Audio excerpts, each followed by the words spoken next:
Okay, good morning, everyone. Welcome. We have a sold-out crowd here, oversubscribed. My name is John MacArthur. I'm a senior fellow here at the Brookings Institution, and just want to issue a warm welcome. We have a terrific star-studded panel. We actually have a star-studded room, many people who are here, and we are here today to do two things, really. One is to kick off a two-day event on global education, and it's kind of a pre-launch for the new Millions Learning Report, which will be formally launched tomorrow. The microphone. Oh, if I lean in. Okay, excuse me.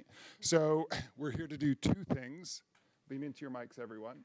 The first is to kick off this two-day colloquium of sorts on global education, including launching this report, Millions Learning, which is about scaling up quality education in developing countries, co-authored by our Brookings colleagues. And the other, which I hope we can really dig into today as part of that, is talk about how to achieve the new global goal or sustainable development goal for universal education, which was set in September at the United Nations by all countries, for all countries. And we couldn't really ask for a better panel than we have today to think about how to do that. This is an online webcast presentation, so it's all in public. Just to share some points up front, we have a hashtag, #MillionsLearning, for those on Twitter who want to contribute to the conversation on the digital form. If we're lucky, we'll see if we can take some questions via Twitter, but that's a TBD. We'll see how it goes. But we really want to make this as interactive a discussion as possible after we hear from our distinguished panelists. So let me just introduce them. We have to my left, my immediate left, Julia Gillard, who is, of course, the Right Honourable Julia Gillard, who is the Prime Minister of Australia from 2010 to 2013. She's also the chair of the Global Partnership for Education, and we're very honored that she's a distinguished fellow here at Brookings at the Center for Universal Education. And if I can add, having gotten to know Julie in the past couple of years, my favorite non-Canadian prime minister at a minimum. As a Canadian, I have to have, there are boundaries to what I can say, but this is one of the world's greats in terms of policy leadership and innovation, and we're so thrilled that you're here. And I should add that Alice Albright, the CEO of the Global Partnership for Education, is also here. We're very honored. So we have just one of the many leaders in the room. Justin Van Fleet, who has many hats. Perhaps most importantly this year for all of us is the director of the International Commission on Financing Global Education Opportunity, aka the ICFGEO, for those who don't know the acronyms. But he has also been Chief of Staff for many years to the United Nations Special Envoy for Global Education, also known as former UK Prime Minister Gordon Brown. And we're very honored that he's a former fellow here at Brookings. So you don't have to lead a global commission or be a prime minister to be affiliated with Brookings, but apparently it helps. But we're very honored that you're both here. And Carolyn Miles, Rebecca, I'll go next. Rebecca Winthrop, next to Justin, is the senior fellow and director of the Center for Universal Education here at Brookings. She is former head of education at the International Rescue Committee. She's a co-author of this report, and also with our colleague Jean Sperling, the major report on what works in girls' education, which has been a bestseller in this field. And I should also add, she's my day-to-day teacher on all things global education. So she really does provide extraordinary leadership for us and for the world, I would say, in understanding these issues and figure out how to move forward better. Last but certainly not least, we have Carolyn Miles, who's the president and CEO of Save the Children. She has been with that organization since 1998 in a variety of roles as CEO for the past 5 years. She brings a very accomplished career in the private sector and entrepreneurship and many boards, including U.S. Global Leadership Coalition, Modernizing Foreign Assistance Network.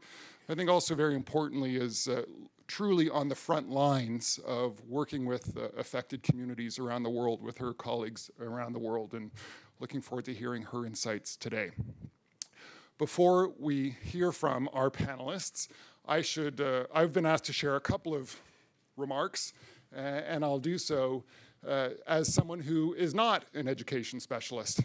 And maybe just to show a bit of a ignorant perspective, but maybe a semi-informed one of the types of questions that I hope we can get into today. It's in 1992, in January of 1992, a World Bank official gave a speech in Islamabad, Pakistan, where he outlined that investing in girls' education was probably the single best investment that can be made in development dollars. That was January 1992. That official, of course, was Larry Summers, in one of the most cited insights of development literature in the past 20 years. 20 years after that, a young Pakistani girl was shot for trying to advance girls' education. 2 years after that, she won the Nobel Peace Prize. Malala Yousafzai, of course, with her colleague from India, for their work in bringing together the attention around education. Today, in 2016, just last week, the World Bank announced a major commitment for girls' education, which is on the front page of many newspapers around the world, of $2.5 billion over the next 5 years. And that was a major effort. Everyone who was involved deserves great credit, for sure. But as an economist, I also look at these numbers and I say, what does that mean? And I did some quick math last night, and I said, well, that $2.5 billion is $500 million a year. If you work it out, it works out to about 3% of IDA's budget. And to me, that doesn't jibe with the single most important investment we can make. So just to be clear, I'm not criticizing that investment. It's something to celebrate. But we haven't yet moved from that insight to that practice. We haven't yet moved from understanding what I would bet most people in this room and most people around the world would undoubtedly agree with: we need to be investing in education. It's pretty hard to find someone who thinks we shouldn't do that. But we're not yet doing it at the right scale.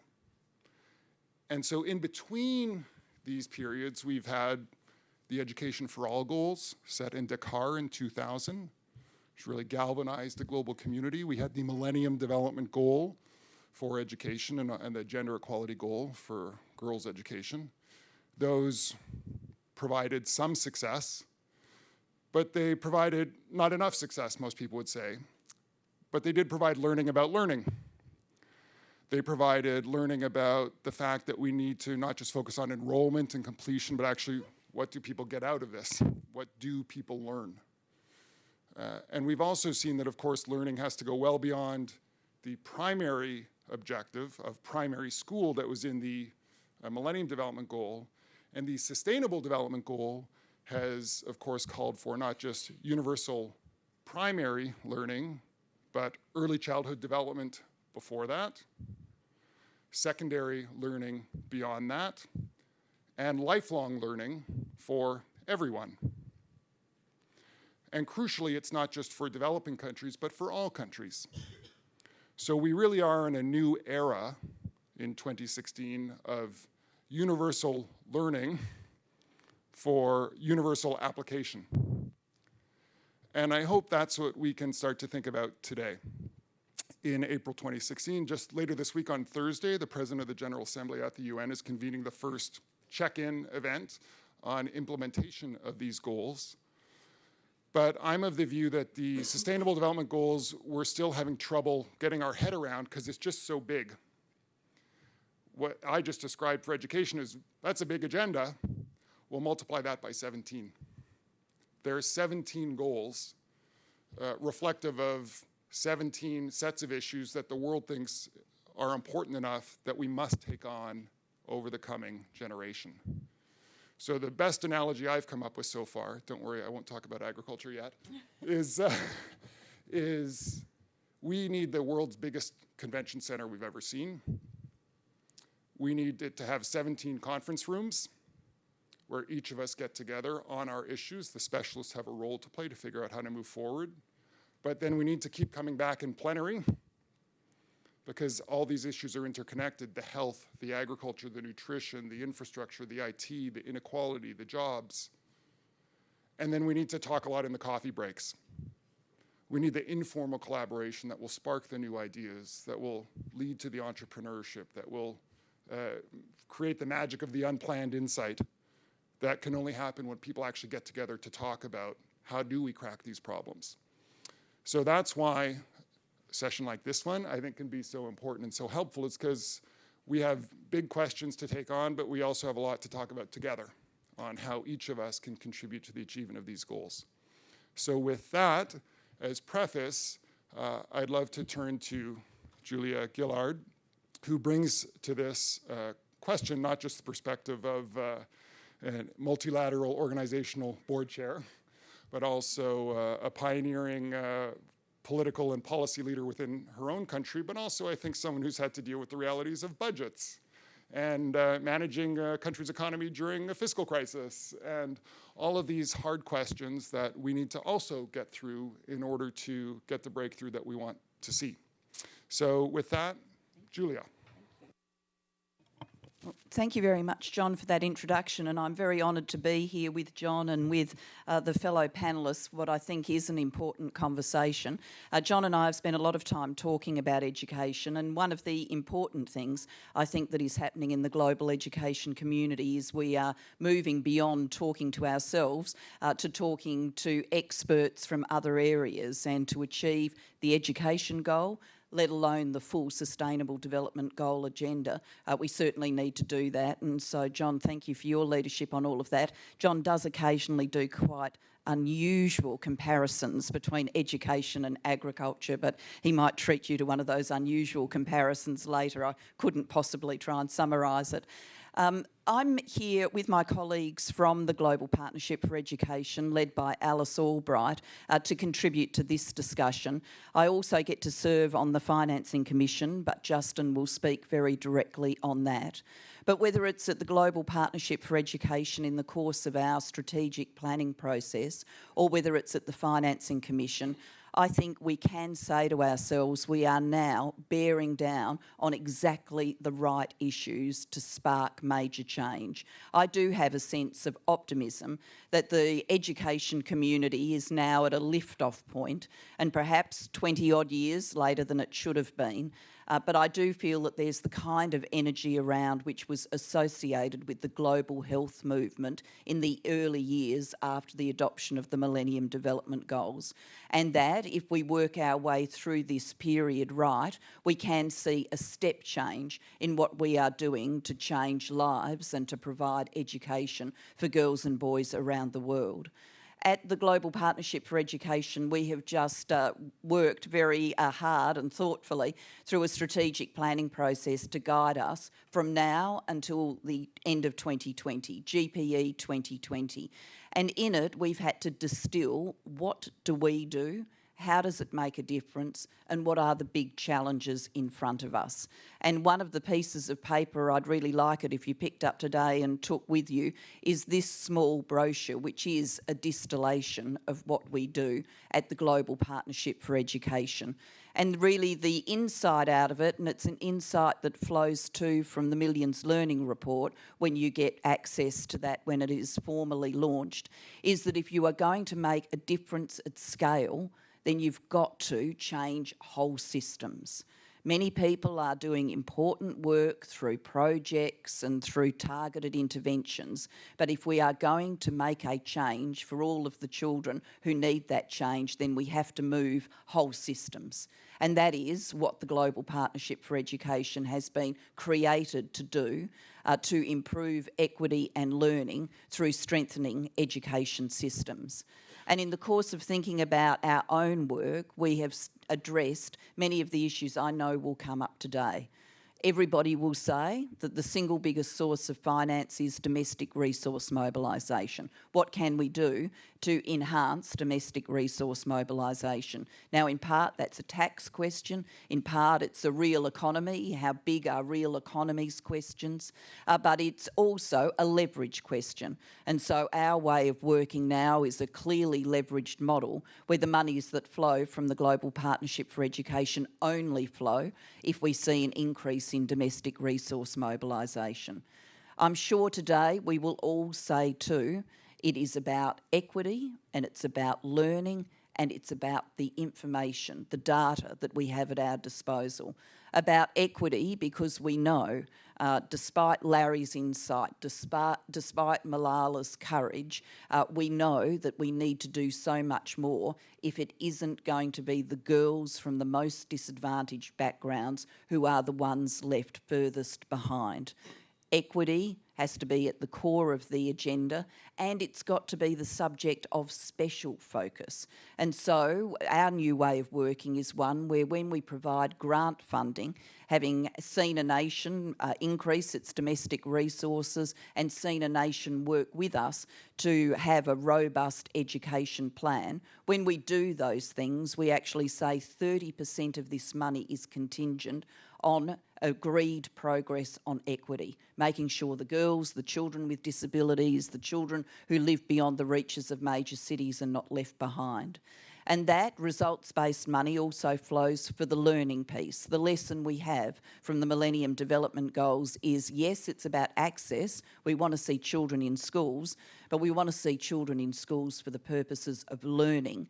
And if we don't have learning improvement strategies, then children will sit in schools, but the outcomes will be far too low and far too disappointing to make a difference for their lives. And then we will all say to each other, we need more information. And one of the wonderful things that happens here at Brookings, and I feel privileged to be a part of it, is Brookings makes such a difference with the information that's available on what's happening. But we need that information systematically and around the world in much closer to real time. So once again, this results-based money is also focused on agreed targets about information, about data, about what is flowing, so we can all better understand what we need to do to enhance learning and equity.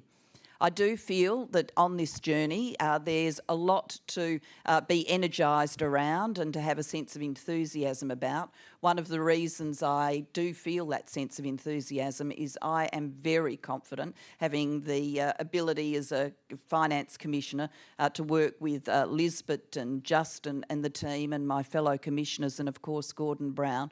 I do have a very strong sense that when this report is available in September, it will create new momentum and new energy around the debate, because it is of such high quality. So, John, with those words, I hope I've done the right thing to open the discussion and to open the discussion for Justin. As always, thank you. Thank you, Julia. And one of the great privileges of being here is really been able to connect with this interface between the policy discussion, the academic discussion, the practitioner discussion, and there's this nexus of issues that I think we're all seeing momentum around. And so the question is how to galvanize it, harness it, multiply it. And so thank you for your leadership on that. It's been absolutely instrumental. Justin,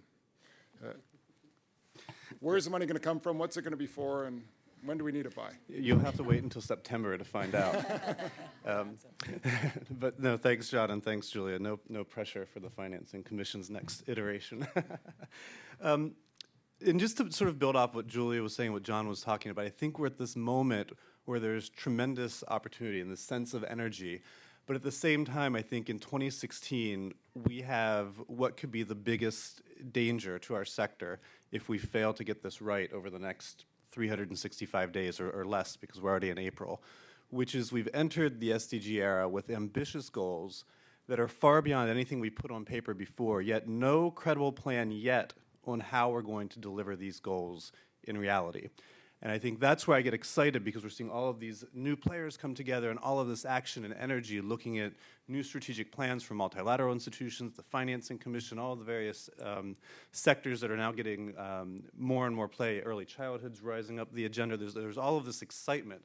But unless we're able to pull this together in some type of credible plan moving forward, we run the risk of, again, a 2015 in 2030, where we make some progress, but we're still far below the goals that we set for ourselves.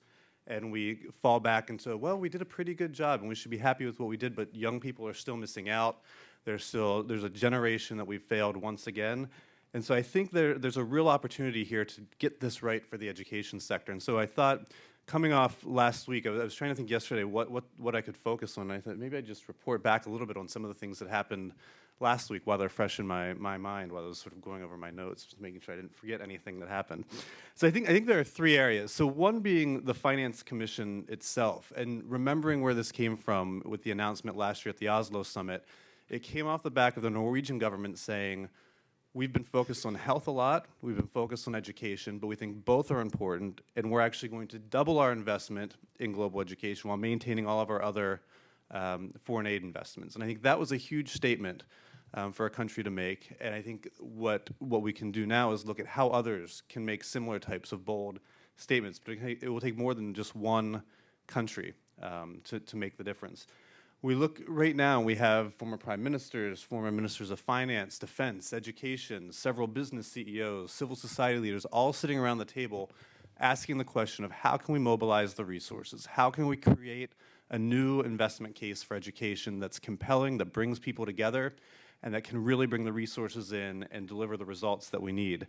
And so that's the exciting piece. That's also a daunting challenge, because with this, we have to come up with something that's exciting, but also something that's realistic.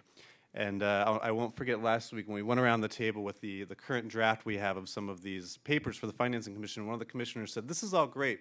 We don't disagree with any of this, but I read it and I didn't jump out of my chair. And I think what we really need to do is make sure that they jump out of the chair. Gordon said to me, well, at least she didn't jump out the window after she read it, which I think is also a good point. But we need to make sure that we're coming up with something as we're all working together on this that makes people literally jump out of their chair and get excited about what we're putting forward. And it's this tension between making sure we're acknowledging the best practice in a room of people like this and that we all see ourselves in this document, but at the same time we're pushing ourselves forward. And I think that's the biggest challenge, is to actually feel a little bit uncomfortable with what we're putting forward, that we're pushing ourselves to the limits. And so that's a big piece that we're focused on, because let's face it, if we continue where we're at, in 2086, we'll finally get to somewhere near universal primary education. Sometime in the 22nd century, we'll hit secondary education. In 2050, we'll have 5, 6, 7% of young people at most in sub-Saharan African countries completing post-secondary education, compared to 60, 70, 80% in upper middle income and industrialized countries. It's a recipe for disaster. It's a recipe for inequality. It's a recipe for young people to be frustrated because of all the technology and be able to look around and see what they have compared to what others have around the world. And this is really what we need to address. There are two other pieces from last week I thought I would just highlight. One being the work on educational emergencies, which is really moving forward with a broad group of donor countries, institutions from GPE, UNICEF, UNESCO, UNHCR, all recognizing that less than 2% of humanitarian aid to education is completely and totally inadequate. We need a better way of coordinating the work that we're doing. We need a better way of delivering immediate finance. We need a better way of developing longer, medium-term strategies for delivering education at the onset of a crisis. So I'm really excited and proud that we've agreed last week that at the World Humanitarian Summit we'll be launching this new platform. We have donors that are starting to come forward with new money for this, and we're on a search for new money that can be complementary in the system, that's not supplementing or taking away from other pots, but actually building out a more comprehensive education response by pulling in new resources. And 2 weeks ago, we saw that the EU commissioner quadrupled, not doubled, quadrupled the percentage of education funding out of the humanitarian budget to 4%, which is sort of the norm that all the advocates have been pushing for. But when I looked at the number, it's actually not that large, so the advocates need to push a little bit harder moving forward. The last piece is we met last week, and it may have been, I think, one of the least exciting meetings of the week, but we met with ministers of finance. To look at what we could do to leverage domestic resources with international resources and new innovative ways of doing business. It's a nascent discussion, but I think one that we really need to advance over the coming weeks as we look at what the Financing Commission can come out with, because it really is something that we have to do, is how can we make sure governments are incentivized to invest and increase investments, especially in countries where they're not putting up as much as they should compared to other sectors. How can we get the best use of the international dollars that are going into the system, and how can we really leverage this up in some type of combined financing model? So I'll wait for the discussion, and you all can tell me how to do that, and I'll take copious notes and take it back to the Commission. But those are a few things sort of top of mind right now, I think, as we sort of go into this, into 2016. I think we either have a recipe for disaster, or we have a really big opportunity to replicate what health did in 2000. And with that, I think, comes radical change and advocates that aren't afraid to sort of put their neck on the line in ways they haven't done before. And I think we can't do it without that advocacy and campaigning piece also ratcheting up a bit as well. So I'll leave it at that for now. Thank you. Thank you, Justin. We won't tell the finance ministers that they weren't fun. We need them on board. No, but in all seriousness, on the notion of the humanitarian side in particular, maybe I can jump to Carolyn, because your organization is on the front lines of that. But you know, writ large, how are you seeing these issues? And I think this question of how do we move from business as usual to a shift as you see it? Great. Well, first of all, thank you, and it's great to be with this wonderful panel this morning, so thank you, and be here at Brookings. You know, when Save the Children thinks about this, and it goes back to some things that you said earlier, this frame of equity, I think, is the frame that we all have to use, no matter which SDG we're really talking about. If we don't get to this issue of inequality, we have no shot at ever getting to any of these goals. So for Save the Children, that's the frame actually for the next 15 years that we'll be using for all of our work, whether we're talking about health or education or protection or crisis or development. So I think that frame is really, really important. I want to talk about three things. One is specifically around education and this issue of all children learning. And we would say, you know, you really need to think about every last child learning. And if we think about it that way, it will force us to do things really differently than we're doing them now. So I want to talk a little bit about the who, and then about the what, and then about the how, because I think that's important when we try to get all of this down to the ground of where children actually live and where we're actually trying to change the future for those kids. So on the who, again, it really is about this issue of equity, and I think when we look at the MDGs, we had great success in terms of access. So we did a really good job in many countries. In many developing countries, we actually got access way up into the 90s, which is great. But what you find when you go into those schools and you sit in those schools, first of all, there's still a lot of inequity in terms of who kind of gets through that system. And then the learning capabilities for those kids, a lot of kids, 5th or 6th grade is it. So if they don't learn to read and write and do math, they never will. By the time if they don't learn it by 5th grade, then you're done. So really looking at learning outcomes is incredibly important. And when you kind of peel back the layers, so we looked, for example, in Sudan, and we looked at the difference. One of the key striking differences, we talked about it before, is girls. So 70% of boys were getting through primary school, 33% of girls were getting through primary school. Now, that doesn't even talk about learning. That's even still just on the access piece. When you look at conflict-affected states, so actually we're going backwards. So we looked at conflict-affected states, and we looked at the proportion of out-of-school kids in those countries. And it went from 30% out-of-school kids in 1999 to 36% in 2012. So we're actually going backwards in terms of conflict-affected states. So this push on education and emergencies, not only is it critical and is it the right thing to do, but if we don't do it, we will find ourselves actually sliding backwards. We'll never get to those numbers that we all have out there. A particular thing that's very fresh in my mind, I just got back from Nicaragua on Saturday night. And this question of middle-income countries, I think, is going to be really important, because these are countries that we've all, as a global community, have said, they're okay. They're doing all right. They're going to be doing fine. And donor governments are not giving money into those countries anymore. But when I was there and sitting in the classrooms and looking at, first of all, again, the inequities between, I was in rural areas, between just kids, you know, getting through school. And one striking question I asked, we had a group of 5th graders, and I asked them how many of them were, so they had gotten almost through primary school, they're 6th grade. But I asked them how many of them wanted to go on to higher education. And every single child in the room, there were probably 50 kids in the room, they raised their hands. Then I asked our staff, well, what's the average percentage of kids that actually in this area actually get to secondary school? 30%, right? So we've got to match the desire, right, of children to learn with the capability for them to actually do it. And that, again, middle-income countries are ones where that's going to be really challenging. And it goes back to some of the what we need to do and how we need to do it. I'll get to financing in a minute.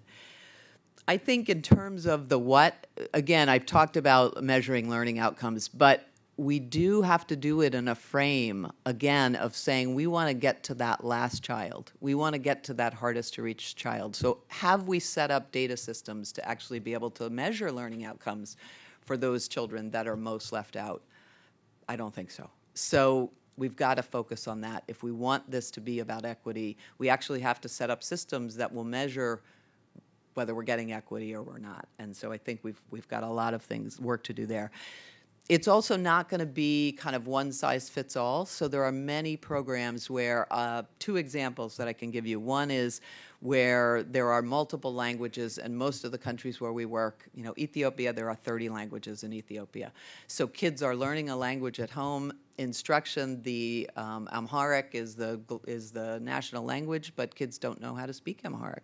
So are we looking at things like second languages, and how are we teaching kids to actually read and write and learn in those kinds of situations? Disabled children, huge, huge problem all around the world.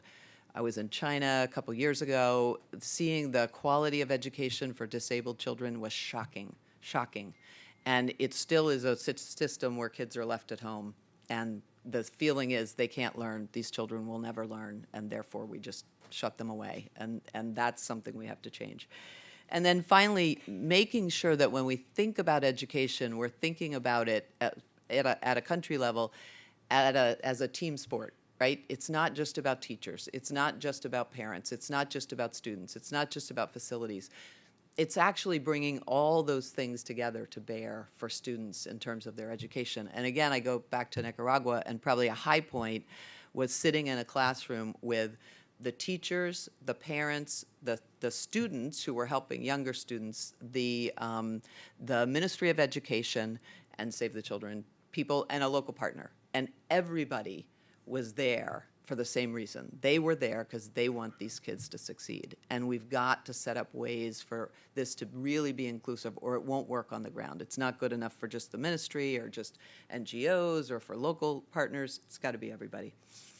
Finally, on the how. So financing, really, really, I think finance minister meetings are incredibly exciting because we're not going to get there unless we have this financing. And certainly at the domestic resource level, really important again for us to push on countries looking at an equitable lens. So you go to countries and you look at where the domestic resources are used in the capital cities, in the politically important zones in the country, not in the places where kids are the furthest behind.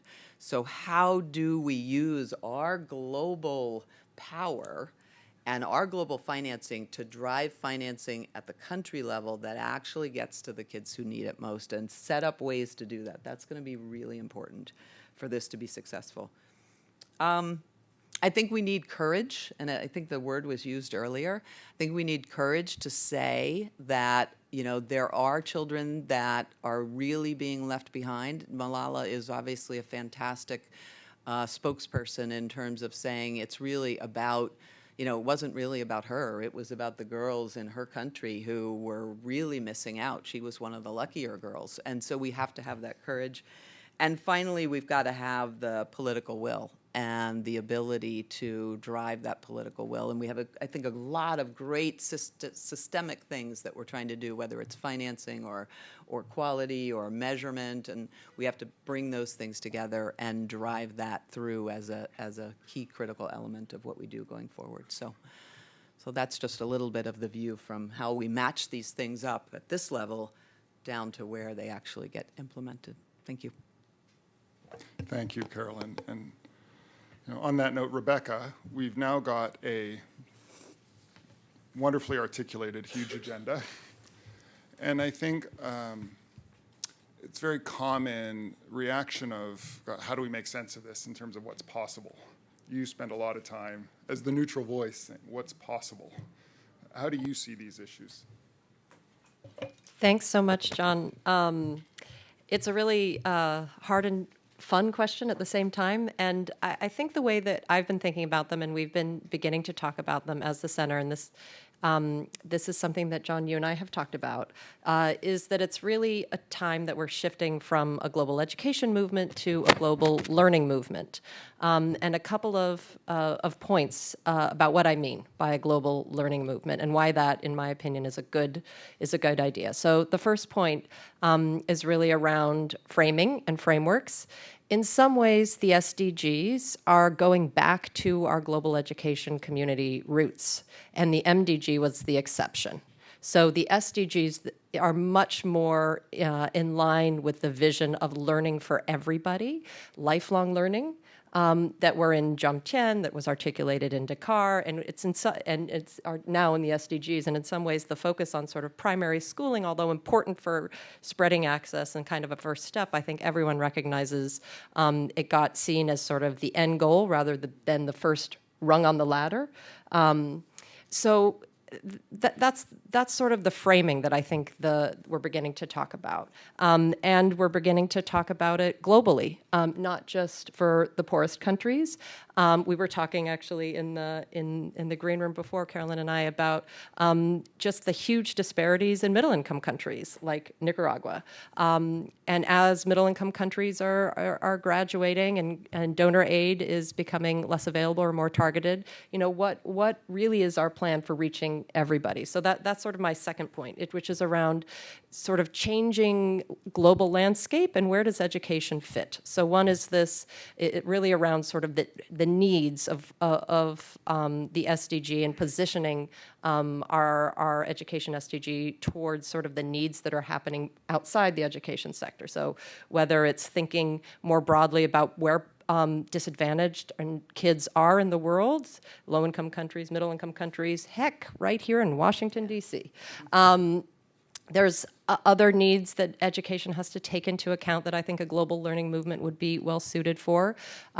There's a lot of discussion around the future of jobs and the future of work. Not to say that education is only for that, but that's an important piece of the discussion that is in many countries around the world.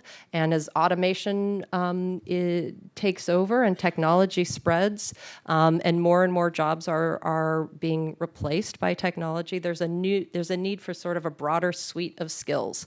And you see that the Sustainable Development Goals in education talks about lifelong learning, and it talks about it right from early childhood. It talks about foundational skills like literacy and numeracy, and it talks about a range of other skills that are important to be sort of adaptable citizens in the 21st century. And some people criticize that piece as it's a little fuzzy and they don't know how to measure it, which is true, but it doesn't mean it's not important. And it's not something, this is a chance to really grapple with what are the breadth of skills that kids really need to survive for the future.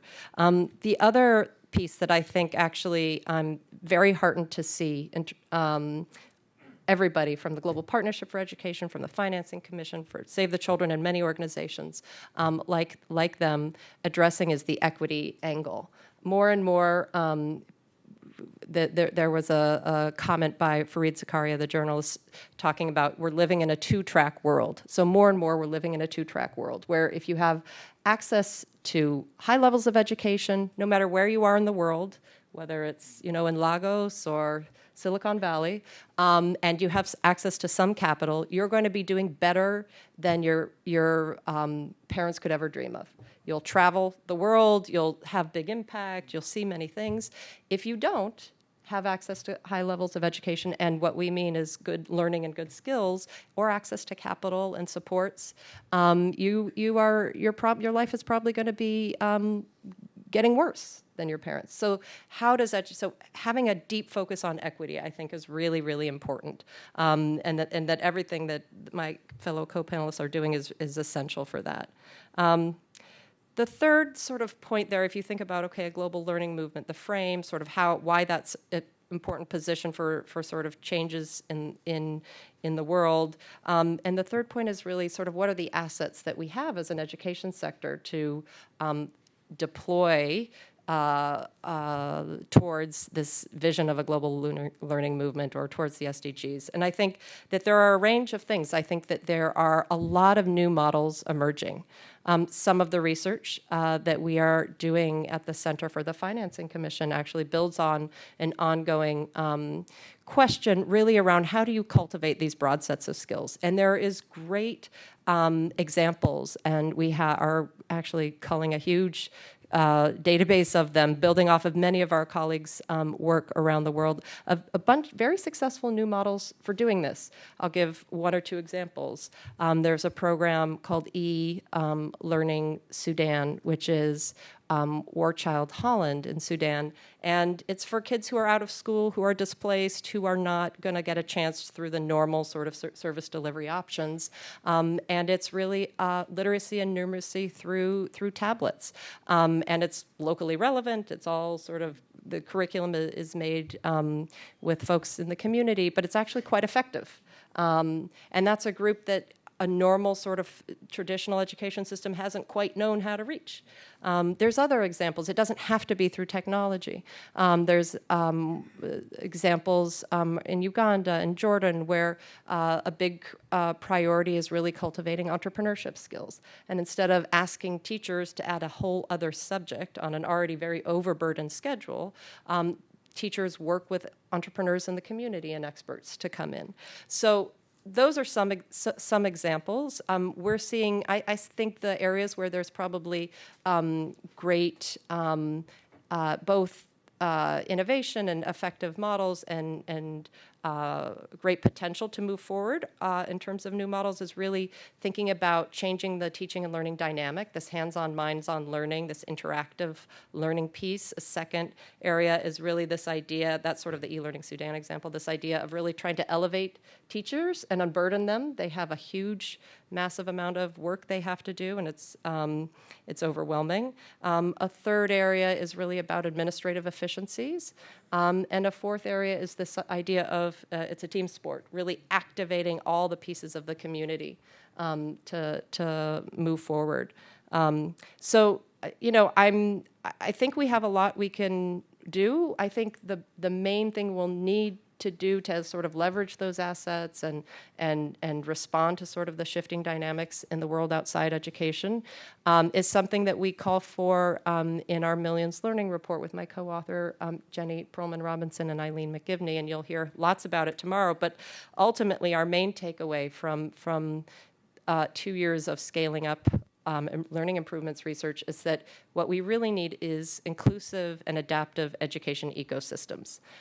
With this idea of being a team, education being a team sport, and being global, there's going to be a lot of other actors out there, and the government's role is absolutely crucial, and we need to figure out how to strengthen it and make it more important, but it's by no means the only actor anymore. There needs to be sort of a well-functioning education ecosystem with a whole bunch of actors getting into the game. Thank you, Rebecca, and thanks to everyone. I want to move to the rest of the room in a moment, but I'm just going to ask a couple questions, so please think about what you'd like to raise from the room. Maybe just by way of quick comment, because these notions of global health and history have come up just by accident of history. I was involved with the Commission on Macroeconomics and Health in 2000-2001, which played potentially an analogous role in framing some of these questions. And if I were to, I like when people say I'm too quiet. You're too tall, John. It's good. It's good. I was just saying I was involved with the Commission on Macroeconomics and Health many years ago in 2000-2001, which was right around that kind of pivot moment for global health. And if I were to summarize in coarse terms what contributed to the breakthrough, it was really three things. And it was in interaction with the finance ministries, crucially. It was macroeconomics and health. It wasn't just health. And it had many finance ministers from around the world and many leaders of the economics profession. But the first was that there was a clear sense that it was good for the economy. And that was actually a case that needed on that moment to be made. Interesting, I don't think it needs to be made so much for education. Everyone believes that already. The second was that there was a clear sense that there are things to do. That was actually a huge amount of work to clarify that this is an actionable proposition, not just an abstract one. So there was a lot of time spent articulating what does a health system mean? What do basic health services mean? What are the interventions that go into that? What's the staffing requirement? What's the all the different aspects of how do you define this term? This was before the Millennium Development Goals were actually even referenced. So it was about trying to do stuff, but through specific actions. The third was, and so I just want to say, getting the specificity on what to do is huge because it feeds into the third, which is the advocacy. And the advocacy around the health issues, and this is, I think, a little bit different from the education, we talked about this last week. The advocacy around issues of life and death are actually, in my experience, qualitatively different. And we're a bit illogical about this as a species. So it makes sense to keep people alive no matter what. I'm a deep believer in that. But there's this notion of what goes into life and quality of life that we're actually not as good at mobilizing around. And so I was yesterday with the event with Bill Gates and other ministers about nutrition. Made the first 1,000 days of life, fundamental input to learning outcomes for a lifetime. How can it be that we're not investing in this across the board? It's not logical, but it's less of a life and death issue. It's more of a what does life mean issue. And I think that this goes to the crux of what are we advocating around at a technical level? And I've asked the question, how does one boil down, not to disrespect the complexity, because there's tremendous complexity, but how does one boil down so that broad constituencies can understand these issues? So what are our 101 metrics for literacy and numeracy? How do we start with that in this whole huge indicator debate of all the things that go into measuring learning outcomes? How do we at least have our core that we all agree is the sine qua non of everything else? And so I think we need to have our respect for the layers of complexity that are needed in public conversations. The experts will have one type of conversation, the finance ministers will have another. And interestingly, we saw this huge boost of enrollments in the early 2000s. My take on that was actually linked to the finance ministers initiating debt relief. So that the HIPC process, heavily indebted poor countries, low-income countries got debt relief on the agreement that the countries would spend on either education or health. Well, at the time, education was actually much cheaper than health for primary education, so more countries invested in education than health. And it was only over time, once the global health community got up and running over the 2000s, that we saw the bigger scale up of health spending, and then the education flatlined. So our finance ministers have actually been quite helpful on this, but we need to give them some more ammunition, I would say, on the arguments. And we need to give them some more of what to do, and we need to help them get political cover to do more, because I work on the assumption everyone believes in this. So on that, I do want to ask Julie and Justin especially, there was a big conversation a few years ago and even last year on how to scale up the GPE or something else, have a proper global instrument for financing education. We haven't really seen it get over a threshold. We have all these debates on, should it be multilateral, should it be bilateral, all of the above.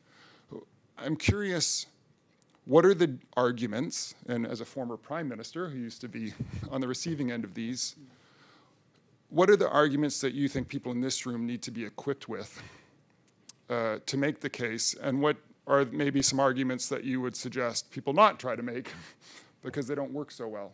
Do you have a sense of, where is the debate and how can we move these things forward to kind of learn from these recent, really quite active and intense discussions in the community? That's a pretty complex question, but I'm going to do my best. First, I would say you're right, the case for change in education and economic growth, I think that is intuitively and deeply believed. So we don't have to invest too much in that. We've got to keep making the argument, but I think we're already got an open door there. What I think we also need to do, though, at this time of global politics is make the case about how pivotal education is for a series of other areas. And we're on our way in health with more to do, and the evidence is very clear and stark. I think we need to make that case increasingly on national security and on people movement. Why, obviously, people move and are displaced for a variety of reasons, but one reason that people move and keep moving is that they are looking for a better education for their children. So reach out to the national security community, the political leaders who are faced with this issue very squarely and thinking about it, and very keen to act on it. And on climate change, I think, given the role of, education, educated women will choose to have fewer children, the correlation between climate change impacts and environmental impacts and peak global population. So all of those things are there. I think there's that. On the comparison with health, I think that there are a couple of things we can learn and a couple of things we shouldn't talk ourselves into just to be more like health. One thing we should definitely learn is the power of the metrics, and having a single galvanising metric, I think, is a debate that we have to have and resolve.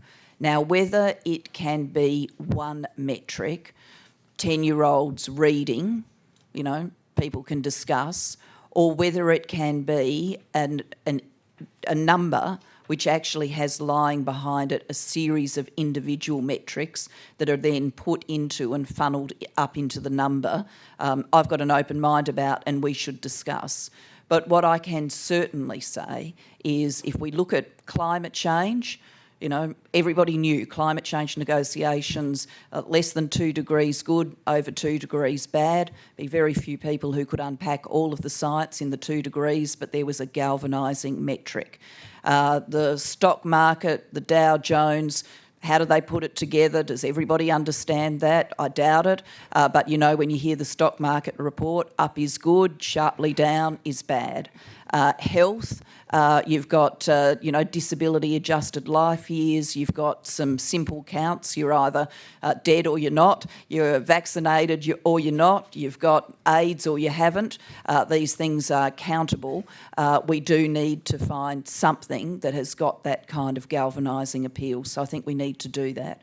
What we shouldn't talk ourselves into, because I simply don't believe it's right, and I think actually health is moving further from this too, is that vertical interventions will fix the whole.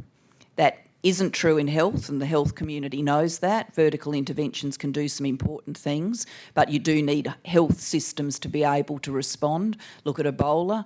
A health system needs to respond.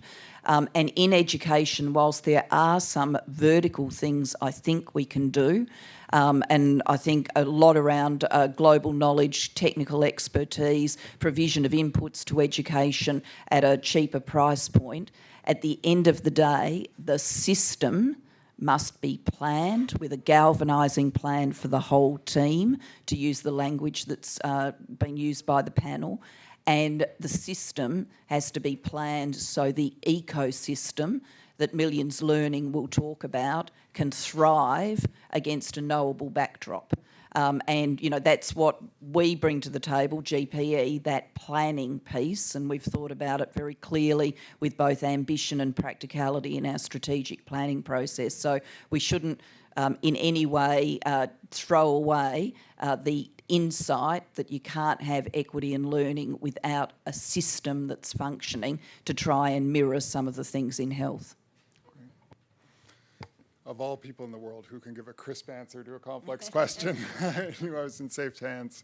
But Justin, you also have a lot of battle scars, if I may, from watching from a distance, just having been in the trenches trying to move these debates forward. And what now it's come up, I think these are important moments where these debates often are fought through so hard, and then they have their moment in the sun. But the debates have been taking shape for a long time, and so now we're hopefully seeing a moment in the sun. So what are the lessons that you see for as we engage, like Julia? I think one one potential challenge we have is that sometimes we're our own worst enemies in the education sector, and I say that being an education person. And I think we always have to be thinking through what are unintended consequences that we need to make sure we're avoiding. What are the things that could go wrong? How do we make sure we're including everyone? How do we make sure that education is not just an output for the economy, but also an output of people coming together and building societies and furthering humanity? We all agree with all of those things, but sometimes I think we let the perfect be the enemy of the good, and we need to stop being, I think, afraid of taking risks. Sometimes things may go wrong and we'll course correct, but without that, I think we really could be on this business as usual trajectory for another generation. So I think looking at results, are there some things that we actually can be somewhat comfortable saying out loud that we agree with in terms of results that we want? Can we start to be more comfortable in saying, you know what, education's central to any social or economic reform any government wants to undertake, whether it's a defense, whether it's a security reform, whether it's a health reform, whether it's climate? Can we actually be more confident when we're putting out there what we're saying about education so that no finance minister or politician will disagree with that, and they'll actually start their statement by looking at what they can do with education? Can we think more boldly about what other investments actually help us further education in the 21st century? Let's look at infrastructure. I mean, there are things, we had an example in January where Jack Ma, who runs Alibaba in China, said in 60 years, Walmart was on this course to go to every rural village in China and actually deliver goods and services in bricks and mortar schools. But in 8 years, we actually leapfrogged by using e-commerce. So not saying that there's a direct parallel in education, but we need to just think differently about the changing world and how we actually react and interact with what the reality is. And can we think forward? And I think, looking at innovation, we need to not be afraid of innovation. I used this came up during a dinner last week, which I thought was really interesting. Would you go into an emergency room or an operating room and have a surgery in an operating room that looked like the operating room of 100 years ago? Probably not if you had the option to go into a 21st century operating room or one of 2016. Yet every day we're sending children to have brain surgery in the most unreformed institution of the last century. The classrooms of today look like the classrooms of 100 years ago, and so we need to actually think a little bit differently, because it really is brain surgery. It's cognitive development. It's trying to bring young people up to be proactive and active members of our society, and we just need to be thinking more boldly and differently about that. And so I think we need to challenge each other to sort of get outside of our comfort zone if we're going to sort of take this next big leap forward. On that note, getting out of our comfort zone, one of the big questions, Carolyn, is we haven't talked a lot about is the private sector side of this. And there's a lot of hot debates on the role of the private sector in education, but you're at the interface in many ways and come from earlier in your career, that aspect. How do you see, and it goes to, I think, Justin's question around leapfrogging and new mindsets, new approaches to technologies, how does that fit into this equation? Great question. And I think you start with why the private sector would be interested. And so that's where we usually start those discussions. And the private sector is really interested because when you think about their future and their markets and where they're seeing the growth, it is in a lot of developing countries. And so, and an educated population in those countries is going to be better for them from a business standpoint. And I think we have to go into it thinking about, why would the private sector care about this? Yes, they should care about it from the standpoint of this is a right that every person should have, but they also are going to care about it because it's a business imperative. And so I think thinking about it from that perspective, I'll give you one good example. We work with Accenture, which is a big global consulting firm, and they take a very long-term view. A lot of their business is really growing in developing markets. The Philippines, they have like 100,000 people, that they work for and with in the Philippines. And so they look at this as a long-term investment, and they're saying if we're going to get a better educated population in the countries where we're going to want our services to be bought and where we need employees, that are going to be educated, we're going to invest in this for the long term. So I think we really have to think about how do we make that case for the business community. I mean, the NGO community, I'd say, was way over the kind of, worrying about the corporation as a big evil thing, and really thinking about how do we leverage corporations to get a win-win between what we want and what they want. I think what companies can bring to the table is, and we talked a little bit about the leapfrogging piece, obviously capabilities far beyond what we all have and what are available locally are available to companies. So how do we leverage that, whether that's logistics, whether that's technology, whether that's infrastructure? There's a lot that can be done. It's also one of the things that we've done with companies is engage them in that advocacy at a country level. Right? So they can get access to the Minister of Education when maybe the rest of us, it's not quite so easy. And because they'll get it through the Minister of Finance and the Prime Minister. And so going and getting people to the table at a higher level than we might get by bringing along that corporate presence is something that we've done to try to really drive that. So I think, again, we didn't talk much about the private sector in terms of the coalitions that have to be built, but they're really incredibly important. And I do think that education, maybe not more than health, but for many, it's a broader sector of companies that are interested in their future employee base and their future consumer base. And so it's an argument that actually almost every company does understand that argument.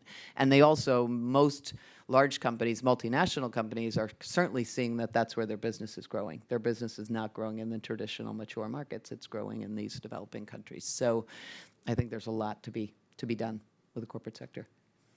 Thank you. This notion of leapfrogging and what are we trying to leapfrog on, and even galvanizing metrics, I think it's a very nice term. Rebecca, for those of you who don't know, really spearheaded this global effort on common benchmarks and metrics for education. So for all of us who need to learn, Rebecca, what are our best bets for galvanizing metrics from the technical vantage point? You're going to put me on the spot. So I should say it was us with the UNESCO Institute of Statistics, co-galvanizing, co-chairing, and a lot of people, including many in this room.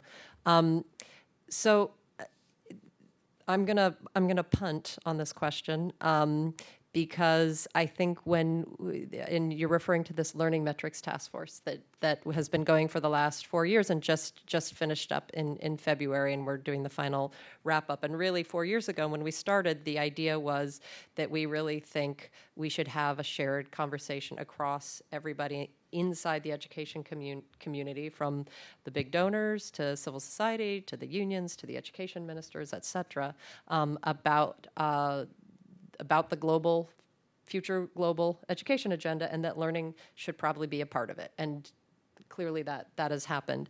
I would say when we started, there were big arguments that we're really only going to get one metric. And people said, well, why? Why are we only going to get one metric? And we said, well, because of the past, because of the MDGs. It turns out we have many learning metrics in the SDGs, and in fact, that was sort of the push of the Learning Metrics Task Force, was sort of the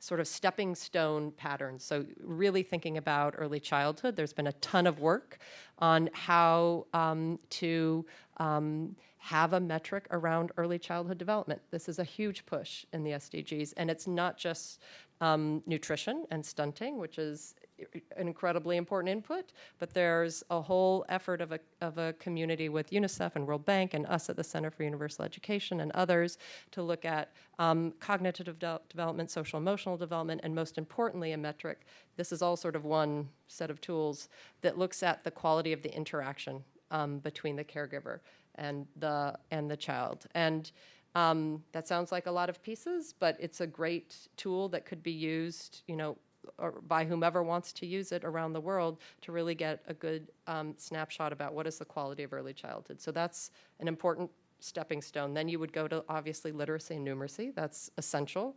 You can't leave that out. And then there's these sort of to be determined sort of higher order skills around citizenship. And a lot of that will come in around critical thinking, I would imagine, problem solving, as well as sort of learning about, caring about our world. environment, et cetera, human rights. That is more fuzzy. Now, those are sort of 3 stepping stone pieces, and it is not one galvanizing metric. I think you probably could come up with something that's for early childhood and literacy and numeracy pretty quickly. So the question, Julia, is 2 okay? And then we will probably have to work on some of the others.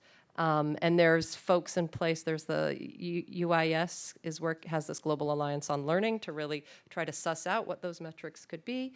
There's this idea out there that will be considered or discussed around the board of the Global Partnership for Education down the line around, it's called an assessment for learning, which is, it's fine to have the metrics. The other problem is, how are you going to collect the data if you don't have learning assessment systems?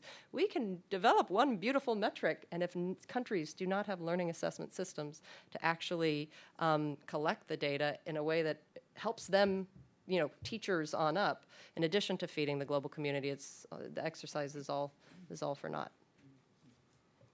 It's super interesting because there are so many types of galvanizing that are needed. Of course, there's the technical community, there's the policy community, there's the political community, if you will. And we need to have maybe an integrated set that works across, but kind of each one has its own breadth. And so I think that's a really important thing to keep in mind because, for example, I was at there's a global health conference in San Francisco last week, academic researchers, and there's a professor, Margaret Crook at Harvard, who has been very active in the maternal health efforts around the world. And we were on a panel together, and hard to argue with the political attention that the maternal health movement has got in the past 5 or 7 years. It's been extraordinary takeoff, but incredibly complicated underneath. And she actually said, and you might be surprised, she thought the health community could learn a lot from the education community, where the education community has been looking a lot at the quality metrics. And in the health world, they're so used to looking at the complexity of usage and things, they're less used to thinking about, in her argument, the quality measures that go into it. But there's this single galvanizing measure of maternal death and mortality, which actually, for those of you who don't know, is actually really hard to measure unto itself, because the sources of causality for when you die and what caused that, if it was something else a year after the child was born, is very tricky. So it's not a trivial undertaking, but it has the political attention to create the space for the technical attention. And I think that's part of what we're seeing here is the need how to create political space for technical discussions in a way that's integrated. I would love to hear from the room. We have about 20 minutes. I'm going to try an experiment, if you'll indulge me, because I think we've had such a huge number of topics come up, and I'm sure everyone in the room has about 5 to 10 questions they want to ask, and we're not going to be able to do everyone. So Twitter is our friend, and we can follow up. But I just want to do an experiment and take 30 seconds, if you'll indulge me, and I really ask that we keep it to 30 seconds. And just so everyone has the chance to process an hour of expertise, just grab the person next to you and say, what's the number one question on your mind right now? Just take 30 seconds. What's one thing that you're just kind of boiling to know or to raise or to argue about? 30 seconds. Go for it. Yeah, that's right.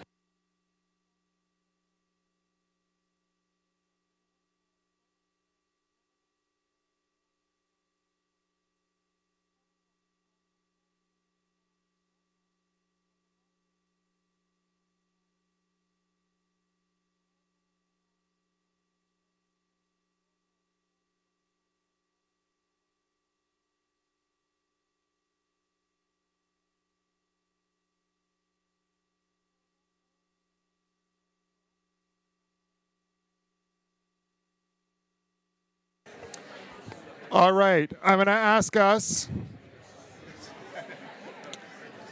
if we can come back in 5, 4, 3, it's an experiment, 2, 1. Okay, we created a monster. Raise your hand if you can hear me. Keep your hand up if you can hear me. Awesome. And if the person next to you might want to raise their hand too. Maybe tap them. Okay. If we could all bring it back, please. Awesome 30 seconds. Great job, room.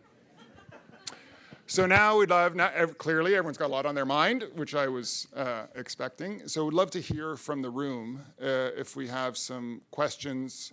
And I'm going to ask, please, to respect the rest of the room, make sure your question ends with a question mark. And try to keep it as brief as possible so we can hear from a bunch of people and get an interactive discussion. So please limit the soliloquies.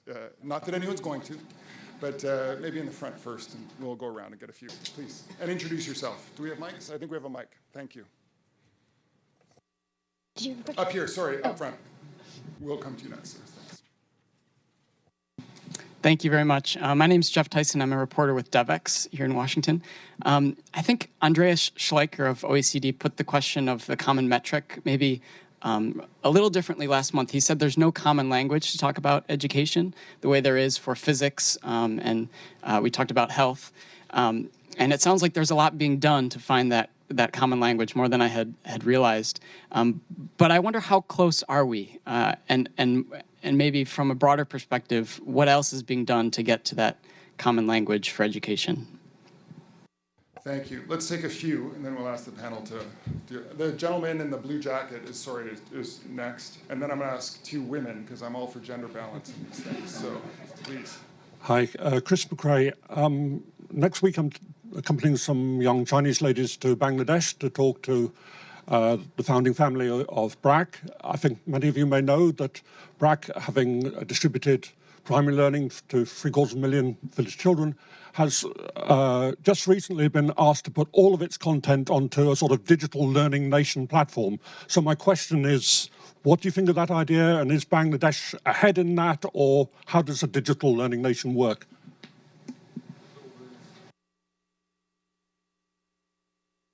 Sure. Thank you and good morning. Amber Gove from the Research Triangle Institute. I completely agree with the idea of having galvanizing metrics. I think we have that, or at least the start of it, on SDG 4.1.1 with the percentage of children reaching minimum proficiency in reading and math. But I think our community, to borrow Justin's phrase again, is definitely letting the perfect be the enemy of the good, and has frankly been resistant and reactive to this because they perceive the risk of the narrowing of the curriculum. So how can we do a better job of using metrics for advocacy without necessarily risking the narrowing of the curriculum? Let's take one more in this batch. Okay. Maybe this up here in the purple. Okay. Sorry, up front here. Full coverage of the room. Good morning. This is Dima Bibi from Jordan. I run a nonprofit organization that works for children and youth empowerment through the education system. And my question is, have we done, or have countries done, impact assessments on schools who are built in rural areas and the underprivileged areas? Have we done impact assessment or have we measured return on investment for access to education? Because my own experience in the Arab region, at least in many countries, and I have had the privilege of working with the education system in many Arab countries, my conclusion was access to education equals access to poor education, and it usually comes on the expense of quality education for the fewer. So we're graduating more people with less less qualified people. Thank you. Thank you. So let's maybe take this batch, maybe switch the order up. I don't know if anyone wants to jump on anything. Maybe Carolyn, do you want to go first on any pieces? Sure, and I can talk a little bit on the last question, having seen and Save the Children being very involved in investment in rural areas. I think if you don't do the quality piece, you can get exactly what you said. You can get access, lots and lots of kids getting into school, but when you go to actually assess those children at the end of primary school, they haven't learned to read, they haven't learned to write, they haven't done basic numeracy. But I think the community for the last 10 years has really been focused on the quality piece and on looking at making sure that those children are actually getting out of those schools and actually do have the basic skills that they need. So I think it can be that way, but I think the community has really, I mean, part of what drove this was actually the MDGs, because we said it's about, you know, kids getting into school. It was really, a lot of it was about access. And so that led to this big push on access. I think it's also, it highlights the debate that we're having on metrics, that there can be unintended consequences of metrics. And so if we, finding that metric that doesn't, to the point that was made on the other question, narrow what we focus on, is going to be very tricky. I do think if we got to some kind of metric around a quality basic education, which included these things, and we actually could assess the delivery of those skills, it would drive, you know, I wouldn't worry as a huge proponent of ECD, for example. Save the Children totally believes that ECD is one of the best investments we can make in education. But if people are driven to this goal, they would start investing in ECD, because every investment, every dollar that you put into ECD drives much more return for the learning in primary school. So I have faith that we could actually come up with something that includes all of the elements of what we want to happen, but also gives us that galvanizing metric, which I do really think that we need. And so, maybe just time check. So everyone knows we have about 10 minutes left. So maybe we can get some quick answers and one or two more questions. But Rebecca, this notion of the metrics, 4.1.1, you know, how close are we? Well, actually, it was Carol in the 30 seconds talk to yourself. That's the question that Carolyn and I were grappling with, the galvanizing metric. I think I agree with Carolyn. I think that if we message it right, and I think that's been the difficulty, is, you know, okay, we have a galvanizing metric. In some countries, because they're global, the SDGs, that metric might already have been met, right? If you pick literacy and numeracy. So you have to, I think we could have a galvanizing metric, but we need to work really carefully around sort of the narrative and, you know, what is it used for? You know, are we really just focusing on low-income countries? Are we really focusing, or not low-income countries, low-learning communities? I mean, we've got Baltimore, you know, schools in Baltimore, they probably couldn't meet some of the SDGs either. So is that the way the world wants to go? Okay, maybe let's do that, and then think about different ways of capturing that data. My favorite metric that came out of the Learning Metrics Task Force that never really took off and is being possibly still worked on in the halls of very busy UNESCO Institute of Statistics folks was this idea of a quote-unquote learning for all indicator that was intended to be sort of this galvanizing metric that was looked at literacy. It was both completion rates and learning rates combined into one, which was basically at the end of a primary cycle, how many kids in your country make it through knowing how to read well. So that was one idea that possibly could still be put back on the table. Justin? Great. Just on the piece of the metrics, I know that there are really two dangers. One, the narrowing of the curriculum, which no one wants to happen, to sort of suit a metric. And the other, I think, that we haven't talked about is who's to blame if the metrics come out wrong. And I think, you know, everybody across the board, and I think there's this notion that people tend to blame teachers, but there's also what are the inputs from the family? What are the nutrition inputs? What's the poverty input, you know, of the child when they walk into the system? Everything that's happened outside before they go into the door, and how do we take all of that into account? What's the accountability of the system itself, and how much they're actually putting into teachers and the schools and the quality of learning? So there's a whole host of people that play out in the system. So I think we can't let metrics also be a notion to sort of blame individuals, but as also more of a thermometer or barometer on the entire system. But that said, I think there are things that we can all agree on. We agree that young people should be able to read. We agree that young people should be able to work collaboratively and solve relevant problems. I mean, I think that's really what education's all about, and I don't know what the metric is about that. Maybe we get too hung up on the metrics when we're actually trying to come out with these. I mean, we want people to be able to be employed. I mean, I think that's actually one of the most important metrics of an education system, is whether young people have some type of relevant training for the societies and economies in which they live in. On the technology point, I don't know enough about the BRAC piece to know if that's the right answer, but I do know that myself personally, I learn more informally online than I do in a classroom these days. And so there's something to be said for how people are learning in 21st century, and we have to be able to respond to that. Julia. Just briefly on this metrics piece, I just think we have to get on with it and solve it. And we could talk until the end of time, but if we do, Justin, I think, pointed out the sort of two futures scenario at the start of this discussion, that we seize this moment now or we let it slip away. I think you can definitely say we will let it slip away if this conversation that we're having about metrics needs to be replicated in rooms with Prime Minister Cameron and Chancellor Merkel and President Obama and the sorts of people who need to be persuaded to give this global push real uplift. And you can't sit in rooms with people like that going, let me talk you through, we've had this task force and there are 7 domains and, oh, you've got to go to the situation room. Oh, sorry about that. You need to be able to say, this is what we're going to do, this is how we're going to measure it, and this is what success looks like. And I think in a lot of this debate, sorry, I get worked up about metrics. And this is more Julia Gillard speaking than the Global Partnership for Education. I actually think we are taking a lot of our domestic education debates from places like the United States and pushing them into contexts where they don't apply. I've never had anybody in a developing country when I visited a school rush up to me and say, you know, my biggest drama is whether or not there's going to be the breadth of the curriculum or too much focus on literacy and numeracy.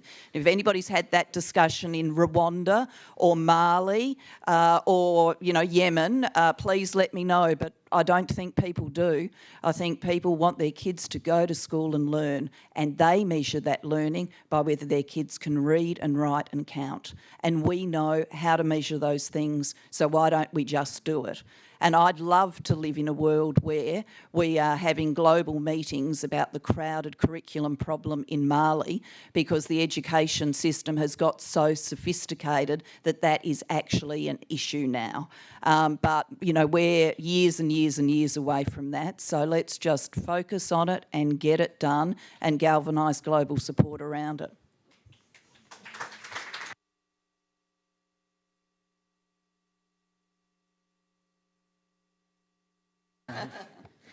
We have, that said, we could end there perfectly, but we do have just a couple more minutes, so I just want to get 2 more, for the sake of the room, 2 more questions. We have a very active hand in the back, and then one up front, and then I'm going to ask for some final thoughts from the panelists and answer a couple of those.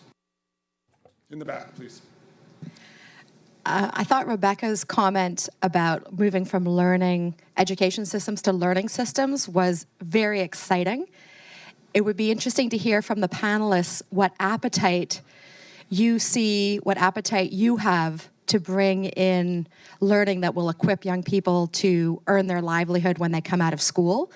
And picking up on the recent comment, do you see that parents are interested in if their children can read, write, and do arithmetic and earn a livelihood? Do we need to be responsive to that? And sorry, introduce yourself. Fiona McCauley, Making Sense International. Great, thanks. And the gentleman up front. Yes, Mark Ginsberg from FHI 360. Surprised no reference to global tax for education. Talk about changing the system. It seems the big system in the room that nobody wants to talk about is one that creates many of these inequalities that we seem to be so concerned about. The global tax system, I'm interested to see whether you see that as a potential step in the right direction. So I'm going to stop there because we need to hear from the panelists, and I want to ask you to maybe integrate those 2 questions, literacy, numeracy, jobs. You know, one question is, can you have a good job without literacy and numeracy? So there's lots of embedded pieces there. And then the other one on tax, which is a major debate, of course, hot button in many places, tax cooperation writ large, I would say, not just global tax. But maybe actually just go from the end to this, and if I could just ask you to give 30 seconds, and in that, if you're up for it, we all need to support everyone on the panel who's pushing on this. There's 150 people in the room, many, many more watching online. What's one takeaway? If you could just leave one takeaway with the audience, what would you like it to be, each of you? Please. Okay. So first of all, I would say that my one takeaway is, so I'll start with that, and then I'll go back to the questions. We talked about it at the very beginning, that there is this moment in time, and it is right now. And if we collectively don't seize that moment and put education at the top of the agenda, it's not going to get there. I think the metrics piece is really important, but I think more than that is getting the team sport piece right and getting people that are driving all of the elements of this, whether it's on the ground, whether it's at the highest political levels, whether it's through the teacher piece, all of the pieces have to actually come together. So I think the most important takeaway for me is now's the time, and we've got to get on with it. I think the livelihoods piece, I think there's two things that have to happen. First of all, huge proponent that livelihoods is an important outcome of what we're doing in education, and parents do care about that, very much so. But you do need these two things to happen. One is you need an educated or a trained group of young people and citizens, and the other is you need economic growth so that they actually have jobs at the end of this. And one of the things that Save the Children tries to do is make sure that whatever we're training people for, there are actually opportunities for kids to take those jobs. And that's really important, because I think sometimes we think, well, we'll just give kids the best education we can, and magically somehow the jobs that they can take will appear, and it doesn't always work that way. So how do we match those things? Thank you. Sorry, Carolina, we have to wrap up. Thank you so much. Rebecca.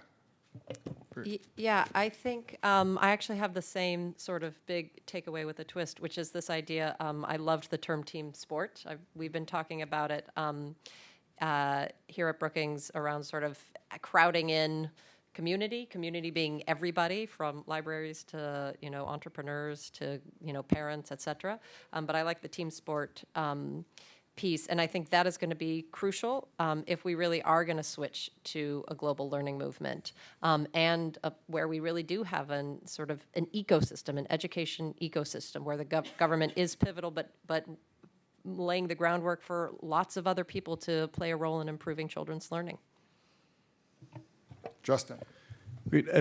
With the commission right now, I think we really need to hear from everybody and have these tough conversations. We're doing our broad civil society, global consultations right now. Inputs are coming in from all over the world. We have young people submitting videos to us that we're listening to. We have 25 plus research institutions giving us research to draw upon. We're having conversations like this, but it's sort of like the primaries. We need to push ourselves and really see how far we can go, but at the end of the day, get behind what we come out with as a team. And so I think we need to keep over the next few months really pushing each other, and these issues like global tax, domestic tax, all of which are pieces we're looking at with the commission, and we're bringing in commissioned research on those exact issues to see how far we can push ourselves. We really need to draw on that, and linking up to employability, as you say, it's without that, it's sort of these generations of young people produced for what? Then you stop to see the rate of return on education at the family level. So all of these issues we have to deal with, but I think let's keep pushing ourselves, but let's get behind each other at the end of the day and really take advantage of the opportunity we have. Justin's just made me feel incredibly anxious by comparing the Financing Commission to the primaries. Oh, heavens.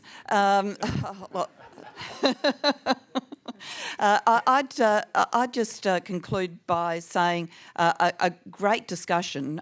There will be, in the immediate term, three important moments for us to come together and to mobilise around.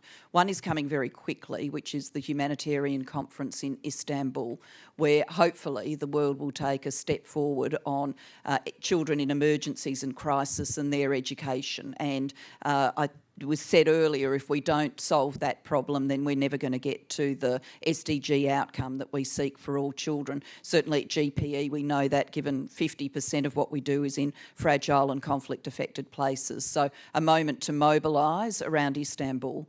Then when the Financing Commission report comes out in September, I'm absolutely confident it will be a high-quality report because of the work of Justin and others, but it will need to be mobilised around, otherwise it will be another of those meritorious reports that ends up on people's shelves, and there are people who are delving into it and using it, but it actually hasn't changed policy. So a mobilisation moment there. And then during the course of the next year or into 2017, the global partnership will be looking to replenish around the new strategic plan, and we will need your help to do that. So plenty of conversations to have, but a lot to do in the forthcoming period. Thank you, and thanks to everyone who's come and contributed to this. I think the bottom line metric is, in a universal agenda of universal learning, we are all part of the team. And it's not an us versus them, it's an all of us together. And I want to thank everyone here who, by showing up, is declared themselves part of the team, voting with your feet today. But also we have leaders from international institutions. I know we have a Maasai community leader from Kenya. We have many other leaders from around the world in this room today. And there are so many levels to this. So I just want to end with 3 thanks. One is I want to thank all of you for coming today. 2, I want to ask you to please join me in thanking our panel for sharing so much of their wisdom. And 3rd, I want to really thank everyone for committing so much of their lives to solving this problem, because we have, in 2016, this moment to galvanize the team, to galvanize around metrics, and it'll only happen if we all do it together. So thank you very much.